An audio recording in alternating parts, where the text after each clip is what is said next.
original book, Montgomery is sort of this like sad sap drug addict who's like kind of using drugs to like just get through the fact that he's maybe morally conflicted about what Moreau is doing. And yeah, Montgomery is an interesting character in the book. In this, Montgomery, Kilmer is just like, I'm just going to be like a wild hippie character. It's like him doing like a fucking like part Brando, part Jim Morrison thing. Like Can I tell you something that Kilmer's my favorite part of this movie? And like I actually really like his non-performance performance, and I can explain. It's like a protest performance. Like he's like, I'm just going to be I'm going to be charming and weird, but like I'm not going to be engaging on any human level. I can't think of another movie that I've seen where an actor, a good actor in a high budget movie doesn't commit to any character for the course of the movie. He's doing something different in every scene. He's doing it because he figures, fuck it, I'm going to do whatever I want. His character has no consistency. You can't get a handle on it. The same guy who's trying to fuck with Brando by having rabbit in front of the other animals and eating it is driven crazy by the idea of his death. Like, there's no consistency. There's nothing. Yeah. Sometimes he seems like he loves the animals and is giving them drugs and wants to keep them docile, and then he seems like he's all of a sudden the guy that I guess everyone's scared of. Like, there's nothing to grasp onto in his character, and that makes it oddly appealing for the really weird aspects of this movie that I really like.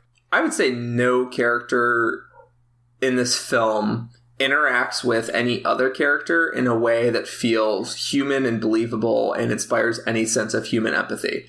But everyone else is consistent in their weirdness. Like, I don't even buy when, like, Montgomery or Douglas are, like, talking about how sexy Fairuza Balk is. Yeah. I don't even buy that they're attracted to her. And I don't buy that, like, I guess she has a shit role. Her role should not be in this movie. It serves almost no purpose except for Richard Stanley liked the idea of a cat transformation from the 70s movie. And then having, like, a sex scene with, like, 6 nipples. Yes, exactly. He wanted that in the movie, so he threw in Fairuza Balk's character. He bonded with her. But then it didn't happen. Yes, exactly. So all she gets is 1/4 version of a scene that's like laid out in the documentary of her, transforming and fighting off attackers and then getting torn apart. Like, and it's I don't think any character in this film particularly has any interaction with any other character that feels compelling. So like Fairuza Balk's and David Thewlis and Marlon Brando's lack of connection with one another.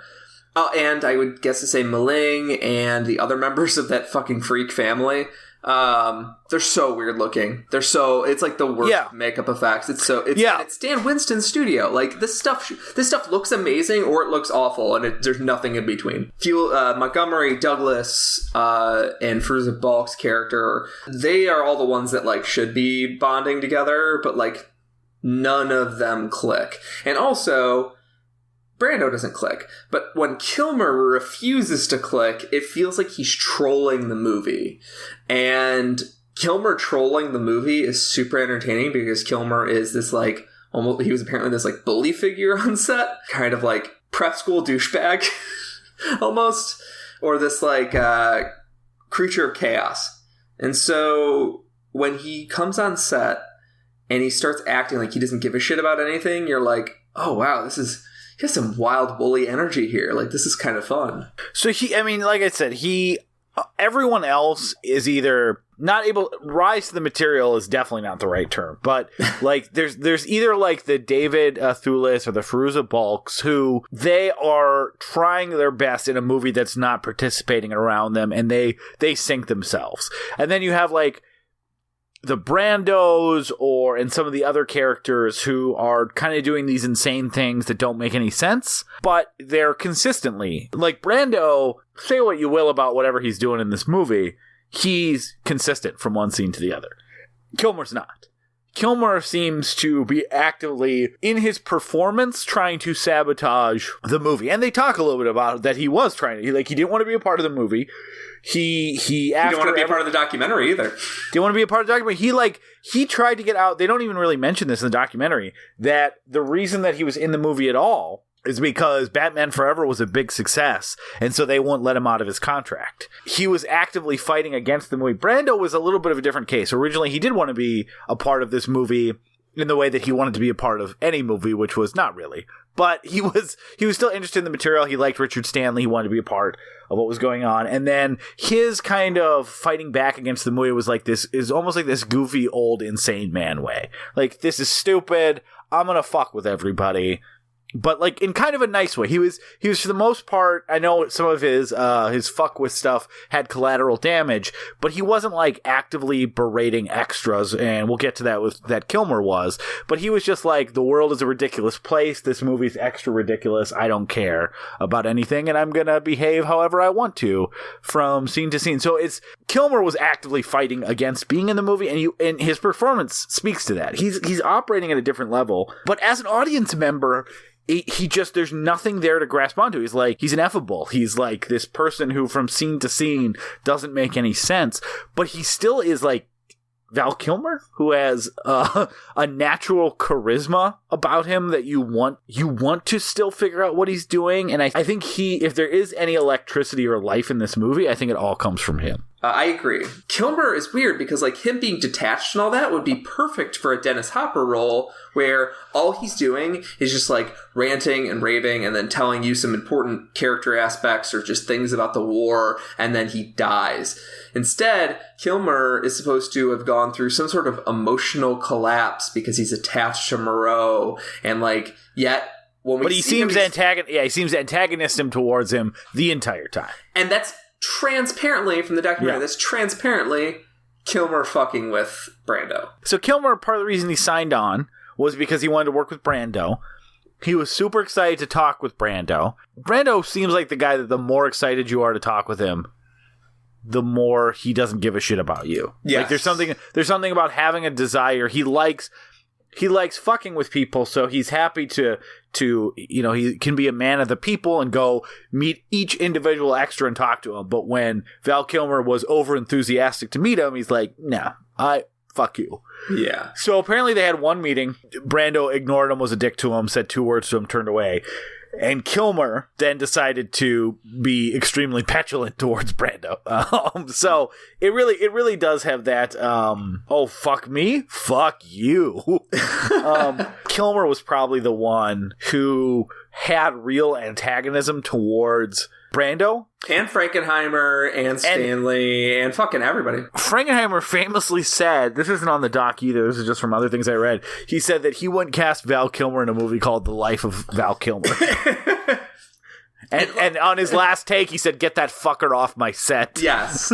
And apparently people, like, clapped and were excited about that because they also hated working with him because he was kind of an on-set bully. Yeah, let's talk a little bit about that because Val Kilmer, so the Batman Forever stories were there too, that, like, the reason he wasn't in Batman and Robin is because Joel Schumacher did not want to work with him again. And I haven't really gone down that kind of, like, it might be a good Garneri rabbit hole about all the stories of Kilmer on set, because now he seems like everyone's cool with him and he's mellowed out, but he had a big head and was like just an asshole.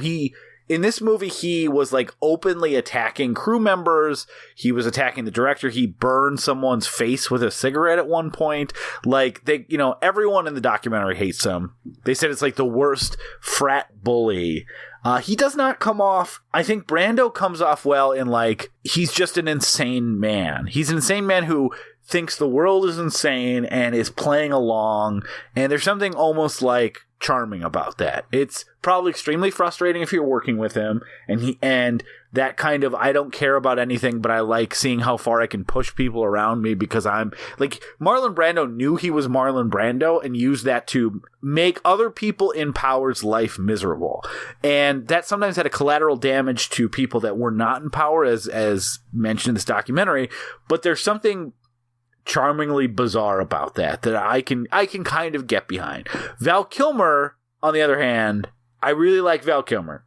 I do as an actor. He gives great performances, but holy cow, like he comes off as just like a literal monster who is just like the kind of person who probably was crushing bunnies' heads for no reason. Yeah, and he's just out of he's above everything. I like the idea that maybe they found him in the woods one day snapping bunnies' necks and are like, might as well film it. Let's film it, I guess. I mean, he's gonna feel awkward if he didn't mean us to catch us doing this. So maybe if we're like, great idea, Val, let's put this in the movie. Way to experiment with your character. He won't kill us all for catching him during his kiln time.